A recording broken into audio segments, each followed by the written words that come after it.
na-edozi obodo, Igbo na-egbo mkpa, Igbo bụ ọsọfị ukwu, nnukwu mmanwụ, ụmụ Igbo na-edozi. Igbo bụ ijele o, anyị bụ ijele o, Igbo bụ ijele o, nnukwu mmanwụ. Ihe nkịta ji eso onye afọ ukwu bụ ọ bụrụ na ọ gbọ ha agbọ, ọ ga-anyụ anyụ. Nnọọ n'oge ijele bụ mmemme ahụ unu mara na anyị na-esi na-ewepụtara unu ụmụ afọ Igbo ndị kara aka bụ ndị kpanara ike n'ụdị dị egwu na ngalaba ọbụla na ndụ, ihe ọbụla eji eme arachapịọm na ọ bụ ihe eji ebunye aha Igbo enu. Na nkịta taa anyị nọ n'ala Owerri bụ ebe ọ na-akpọtụ akpọtụ. Ihe anyị ji gawa n'ebe ahụ bụ na e nwere otu ndị egwu bụ ozugbo a nụsịrị ọgụ dịka unu maara. Ọnọdụ nwere etu ọ dịrị ndị Igbo, ndị otu a so na ndị bilitere wee kpaa ike dị egwu, jiri ụba akwara, jiri ngwongwo egwu dị iche iche wee tipụta egwu ahụ. Ọ na-abụ rukwe ma taa akpọwe nwata Igbo n'afọ a na-ekwe n'isi. Aha mbụ Mike Onovo nwe na-asị unu nnọọ n'oge ijele nke ụbọchị tata. Ndị mụ na ha nọ bụ Oriental Brothers International Band. Amaghị m ka m kpọtara ya, mana ọ bụrụ na emewe ya o gburu agụ ga-eji ọnụ ya wee bọọ ike. Nna ya ukwu nnọọ. Ndewo. Biko ka m bido n'ebe ị nọ kọtara anyị onye Igbo maka na ụmụaka kịta amaghịzi. Ndewo nna m. Aha m bụ Chief Ferdinand Chukwuemeka Satch Opara. Abụ m onye Umuenge Obianwo na Nga Ọkpala Local Government, Imo State. Ahụ Igbo onye Nga Ọkpala. Tupu anyị gaa n'ihu, kedu Satch si ebe banye n'afa? Satch ọ bụ afa mkpọbiri ka ọ bụ afọ otutu ka ọ bụ afa baptizim ka afa Krismas ka anyị mara nke ọ bụ abụ? Dịka o siri dị, o sitere na oge ọgụ bido, oge a na-alụ agha. From sergeant to sergeant major na Biafran army. Then nke ahụ agacha, ha na-echizi ebe a na-akpọ m Satchmo Satch. So na nga ahụ ka o siri bido, anyị ewerezie ya kụwazi egwu. Afọ m bụ Akwila ụcha ọnụ ikine m akpọrọ m maka hem na-arụ pata ahụ Igbo nwụrụ Venus Alaribe onye ụba ama enye ogwu. Otu a na-akpọ Oriental Brothers, kọtara anyị etu esi kpawa nkata ghọrọ ngịga. Kedu mgbe e bidoro, kedu etu unu si bido? Dịka o siri dị, anyị akụtụkwala egwu tupu ọgụ ebido, betere kama na oge ọgụ gwụchara anyị bịa bido na Ambima International. John Ikediala oge ọ hapụrụ Eastern Mistress, ya hapụ Eastern Mistress bịa kpọọ m sị ka m nyere ya aka ka afọ mụọ band ya. Anyị eme that Ambima International.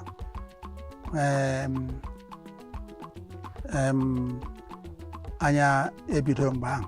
anyị akụtụkwala data Ambima ruo Lagos, okporo ọzọ aga. Ihe na-eme n'ọgụ eme, ndị ụfọdụ nọ na the band agbakesa. So ihe meziri na mkpọrọ ndị nke m kpọtara were fụọ gazie Ikeja gaa fọm Oriental Brothers. Ya nọ na Lagos ka a nọ chịkọba Oriental Brothers, yes, ọ Lagos Ikeja. N'afọ gị? Ikpodo 72. N'afọ 1972. 1972. Mana tupu mgbe ahụ dịka i kwuru ị na-akụbu egwu tupu ana m akụwala m egwu, ejiri m nwata bido n'ịkụ egwu kemgbe 12 years. Even ị mara na oge Israel nwa ọba dị ndụ 50s before ya nwụọ, oge ahụ adị m na nwata, egwu Israel aba m n'isi, Israel nwa ọba. So ọ nga m shiri pik interest n'ịkụ egwu. Ya bụ na a na-achọ ikwu kịta asị na Israel nwa ọba bụ onye kpaniri mmụọ ma ọ bụ onye na-emegara anya. Ọ nga mmụọ m shiri bido ile anya ihe gbasara egwu. Mana onye kụziri ụba akwara, onye kụziri onye kụziri m, eji m aka m, ọ Chineke m nyere m ya. Amụọ m ya amụ. Amụọ ya amụ. Ya bụ ibuniri ụba akwara na-enye anyị etu ọ dị, ọ na-abịa ọgbara amụọ m ya amụ. Ọjọọ so ebuliri m ụba akwara, so na-ege ihe ndị ọzọ kpọ ama bido kpọma. Enweghị onye kụziri etu esi ejikọta aka? Mba, onwe onye kụziri m. John Ikediala dịrị ndụ taa, ọ gakwa ịgwa gị so onwe onye kụziri m. Nwanne ukwu ka anyị bịa n'ebe ị nọ. Gị na ofu onye isogide kamgbe 1972 rute kịta. gosiri na enwere ihe pụrụ iche ma ọ bụ na enwere etu ndị unu si gakọta ọnụ kọtụgoro anyị adị m na mma ma ọ bụ njikọta unu etu ọ dị. Ndewo. Ọ bụ eziokwu. Like isi mbọsị ihe m kwuru nga onye kwu eziokwu ọkwụkwọ ya kụgbuo ya. Aga m ekwu eziokwu ebe Chineke m nọ. Ọ dị onye kụziri m egwu a. O wee kere Chineke si n'afọ mma m wumbie ka ihe o jikwara emere nna m ukwu a. Fọrọ bongo. Ma hụrụ anyị ga-akpọ bongo. Anyị na-aga na working keeping na m ukwu ahụ m organize ya. Adam small that time. Ya sị ma ọ bụ onye ọkpụ Israel ma ọ bụ onye bekee anyị ịkpọrọ m bịa n'ụlọ ya. Ma bịakwa n'ụlọ ya. Nwere working keeping eme ya ga mama onye ọwụ ya sị m nekwa ya with the chief ya with the Satch during the war. Mgbe m ji kwụwa akpụkpọ ji m eji aka akụ akpachukwu ji ike m echite nga pikiri m mene ya ga-anọkwa epik hụ ndị ka ọzọ mene ya ga-anọkwa rinwe na fọt ọ chọfara bere m n'aka ọkpa mene ya chiri na ya ga-ajikwe n'ala. Ya bụ na ihe na-akụ kamgbe aha ruo kịta bụ 4 in 1. 4 in 1. 4 in 1. Anyị na-akpọ ya bongo bọtụ bụ ya ndị ọcha sa konga. Konga bongo tu ịghọkwa n'aka ochie onye ọwụ na akpụkpọ mgbada ịkụkasị anara ọ dị n'ọtụtụ. Ọ dị mma na ikwukwe anyị na-achịta n'ebe nọ ihe gbasara egwu unu kedu etu esi megide ya egwu izizi unu tiri na etu unu si tie merụ ndị mmadụ ji marụzie Oriental Brothers na ọ bụ eziokwu in the real place. Mgbe anyị bidoro anyị kwụ weta data mbima John Ikediala egwu ka ya dịwa gị iche ọha nwakụrụ nwa ka ego oge ahụ asafụga bete oge anyị bidoro dis Oriental Brothers ihe rekọdụ mbọsị anyị kụrụ bụ ihe Chinyere m onye anana m ihe Chinyere m onye anana m egwu izizi Oriental Brothers kụrụ bụ egwu anyị na-ekwu ugbu a. Yes, ihe Chinyere m onye anana m and anyị kwụrụ ya with Aphrodisia ahụ onye anyị anaghị ego because mgbe ahụ anyị kụga ya n'Easygoing anyị bịara Easygoing bịa na-akụ egwu o nwere ndị nọ n'Easygoing o nwere bandị nọ dị ya that Easygoing hotel ndị nwe dị hotel bụ nwanne anyị nwaanyị anyị mụrụ nwa ndị nwara ụlọ nwe that place ya na di ya ihe Chinyere m onye anana m ya na ụwa atụọla m ụjọ elu ụwa atụọla m ụjọ ụwa atụọla m ụjọ elu ụwa atụọla m ụjọ ụwa atụọla m ụjọ nne m elu ụwa atụọla m ụjọ onye ya nwanne ya kwuru biri n'ụwa egwu ya tụ ya mama m ama nwanne eke m bie egwu atụ ya bụ egwu izizi Oriental Brothers wepụtara ebe egwu o kwekwara ekwe ka na-ekwukwo maka taa Igbo bụ ijele o anyị bụ ijele o Igbo bụ ijele o nnukwu mmanwụ. Unu wetakwara ihe eji arachapịa m n'ime ya nwekwara egwu unu wetara n'ime mba anyị kụrụ ka ahụ onwe ihe nyere anyị jọsụrụ release that record anyị jiri mee ka ndị Igbo mara anyị ya bụ ka ejiri eso anyị jiri n'okụwa ya Aphrodisia onwe ụgwọ akwụrụ anyị ruo mata onwe ihe nyere anyị ya bụ onwe etu si weta otu kọbọ ma peni oge anyị deziri kọntraktị oge anyị mere LPs anyị mewara LP numbers records mana onye maka unu kụkwara mgbe unu baziri LP unu n'ọwụ Aphrodisia ya bụ unu wepụrụ n'obi unu ihe ọbụla o wetara n'ime ya riri yes ọ dị mma oge anyị trayere so many recording companies like EMI, Philips, ụmụ nwa recording companies ndị ọzọ Olumohe na ndị ọzọ nweghị ike nabatara anyị that time so but through Victor Nwogwugwu and John Malife John Malife bụ the main person we are artist manager nọ na Aphrodisia at that time ndị ke Yoruba nọ dị ya ndị isi ekweghị ada anyị ekwe asị ha na-achọghị ịnụ ha anyị kwụga achọghị ndị Igbo so ihe meziri n'egwu John Malife jidesi anyị ha ndị anyị over to Victor Nwogwugwu agwa Malife ha bịazi mee anyị audit so John Malife bịara bịa mee anyị audit n'Easygoing so after the audition anyị ejezi ya mee na ha that record emecha that record ha sị anyị mechie ọnụ because the company amaghị about it mbụ Afrodesia na ha nwa chọrọ ime that record ka ha mara ka ezubata unu ezubata ma ọ bụrụ na oge emesiri rekọdụ a rekọdụ ahụ bido na-esel both Cameroon, other African countries. Afrodesia si kedu ndị kwuru rekọdụ a Victor jiri sị ha na ọkwa ndị ahụ na o juru ajụ ya bụ ọnụ kọrọ ogiri ọnụ arụ n'ịracha so ọ ka ahụ siri mee anya echi nga ahụ bido sign up ọ dị mma ya wụ n'afọ 1972 ihe rute egwu onye unu kwugoro afere egwu unu kwugoro kamgbe ahụ ruo kịta ihe na-ekwu dịka afere egwu ewepụtara nke a wepụtara orugo ihe dịka iri one maka kamgbe 1972 amaara m na egbe nkanka nke abụghịzi obere egbe o rukwala 20 something ọkara mana kedu nke bupụtaziri unu nke a ga-asị na ọ bịaziri gbawasịa onye ọbụla onwe nke ihe niile dịcha mma bete ihe ọma wụ the main ihe ọma dịrị o so na ndị ebupụtara anyị wee bet ihe chinyere m wood fire ka ezi mgbe o ruru enwetawa ụmụ ihe eji arachapịa m n'ime maka na nke mbụ bụ ihe eji chụọ aja ihe ọma bụ nke tinyere unu wa kọbọ na abụ na akpa yes ihe ọma na ndị ọzọ oge a ka anyị signed contract with Afrodesia ha bunye butezie equipment Decca London bute anyị equipment anyị nwere equipment from Decca London both equipment and the costumes from Decca London ọ anyị nwawu ndị buletere Afrodesia mgbe ahụ unu na-ede dịka akwụkwọ nkwekọrịta dịka ịkpọta onye ọkaiwu dịka ndị lọya unu nwere lọya a na-eme ha na ka ọ bụ ede ya enye unu onwe lọya ha nwa de anya sign ya onwe lọya ọ na-ada agụkwu ihe edere anyị na-agụ ya beta anyị gote anya ya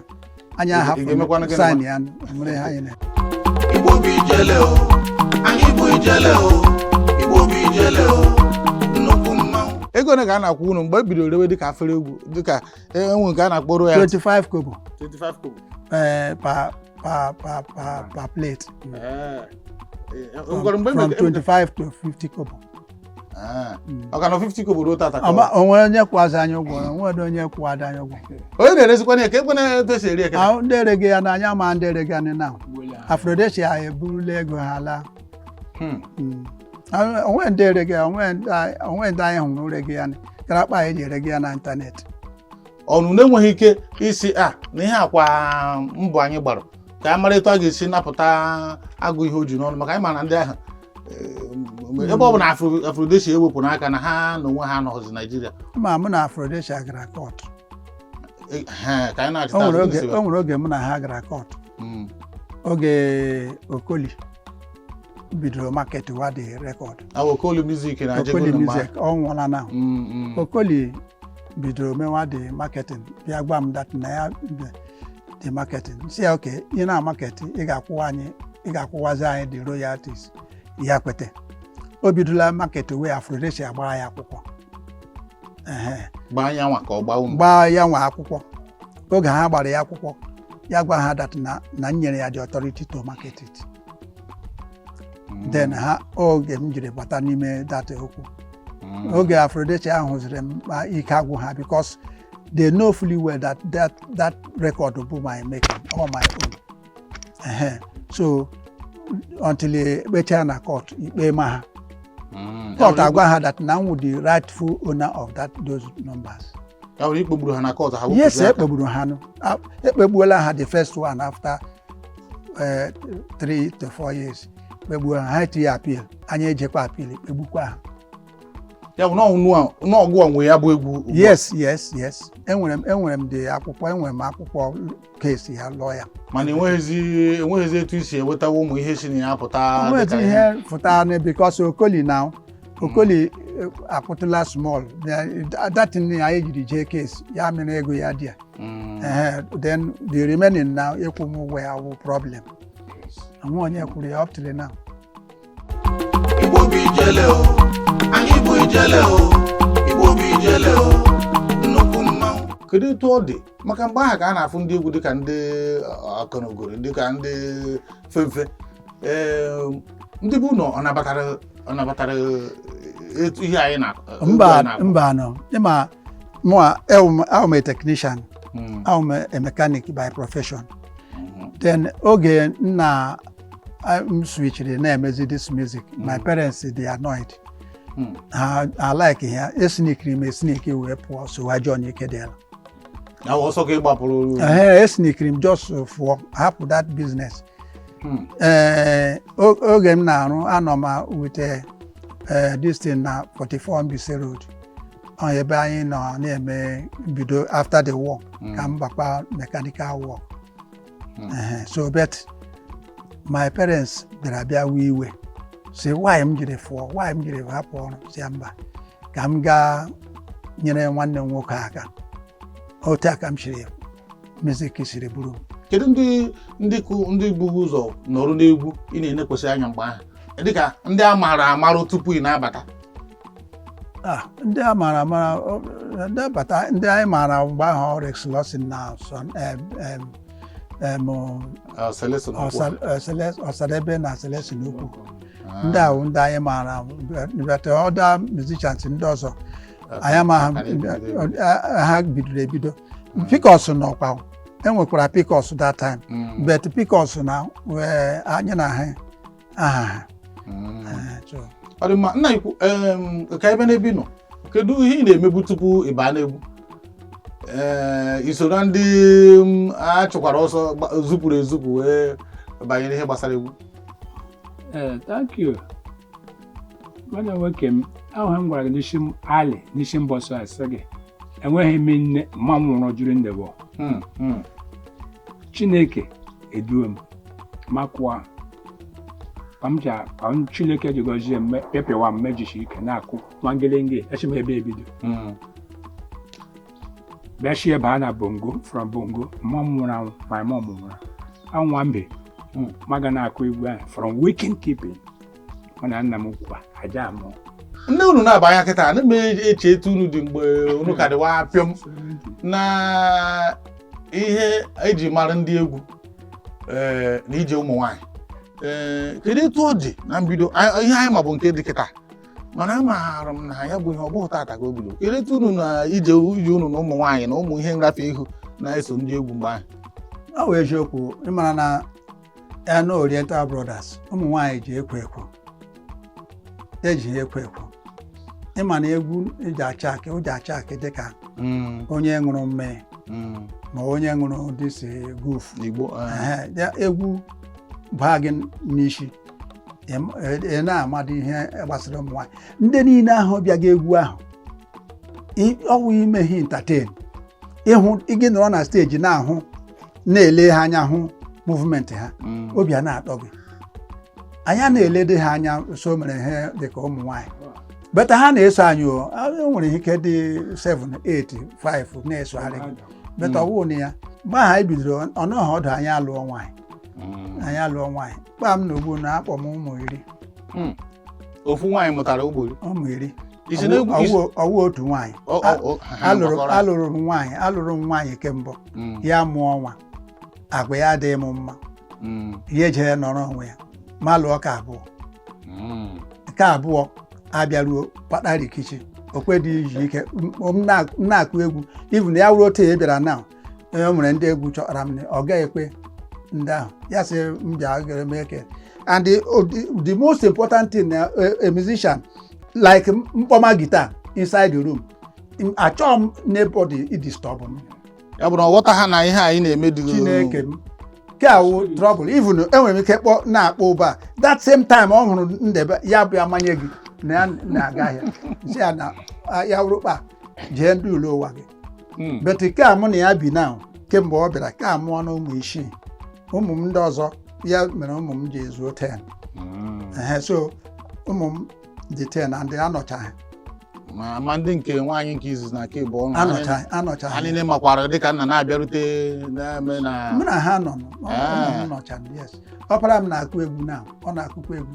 maka aka achọburu mgbe iji gosi gị nkwara nwa gị No, ọbara m na-akụ egwu m. Chidebere. Igbo bụ ijele o, anyị bụ ijele o, Igbo bụ ijele o, nnukwu mmanwụ. ọ dị mma ka m jụrụ ha nke ezi ebe a nọkọtara mmiri wee baa n'opi gbọgọrọ n'ụdị abịaziri nweta nkewa a na-aza nka gịnị siri gị na Warrior? Warrior kwuo nne ya ọ sị ndị mmanụ pa ya bikos gị lewa ndị mmanụ nwanne na nwanne kpaa mụ na onye ke ya n'ogbo ndị mmanụ ga-esi ya elekwa ihe ime akwanụ bịa n'oje mepee nike gị dide ihe a mere wu black power bikos nkọ ya eji m achọghị m ikwu ihe bikos amarala m nkwume ya iwe eji abịa m nkwume distin o ji abịa m iwe achọghị m ikwu ya so many people achọla jụta m na ihe gbasara ya na achọghị m ikwu ya ịma na ihe o ji dị mkpa na emepụtara ya bụ ka ọ ghara ịbụ na ndị ọzọ bịara kọwazie etinye nnu na ose ihe na-etikwa ma na-ele ihe itiga ha sọrọ ihe akọ ma na-ele ihe bikos Chineke amara na kewe eziokwu na ngwa biko kọtụrụ anyị obere like anyị gwara gị sị akụrụ rekọdụ si ya ime onye wu onye Chineke ma onye wu onye ọ dị onye ma onye wu onye ime onye bụ onye bụ nke ịkụrụ ka ọ pụchara olo ọ na ya ime onye wu onye lee anya o nwere promota anyị nwere that time promota nyegide m nsogbu before ihe jema Aphrodisia arịọm si nnabata wụ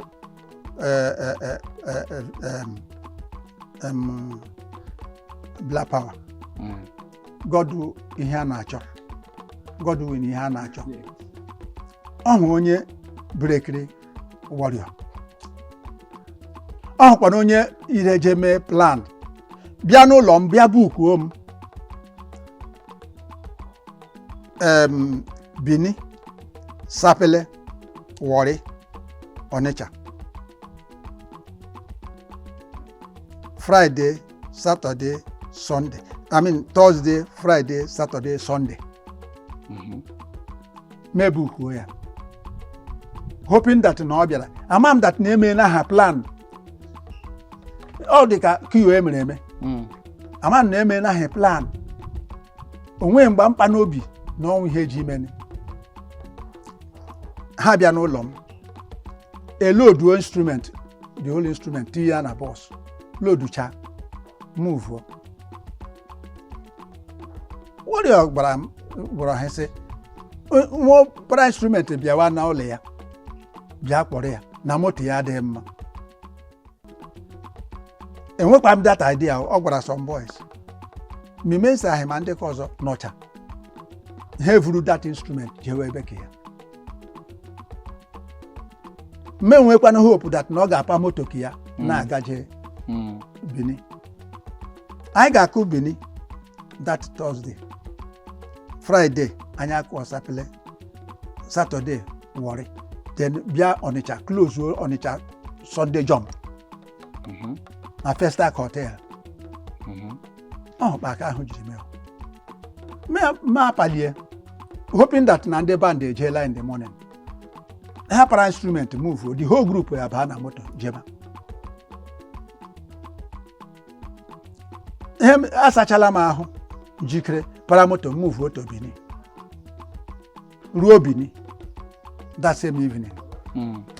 ejuele nne gị kpọkọrọrọ m ahụkwa m ndị egwu ahụ m Warrior ahụ m the band ahụ m onye ihu ahụ m onye azụ achọghị m ịkọ this thing because ama m na Chineke m na-efe Chineke nọ n'igwe jiri aka ya dome ọnọdụ achọghị m ịgba akwụkwọ achọghị m ime okoro ya bụ ngwa egwu ha bụziri gawa ebe ọzọ Warrior siziri oke esi eto ahụ wee buruzie otochiri buru ya ya wee bịazikwa ibidozikwa n'isi gowe ngwa egwu ọzọ ka were eto esi kpetazie ozigbo na ọwụdị ihe akọ ya akọ ihe m hụrụ na that incident achọghị m this thing ịba on air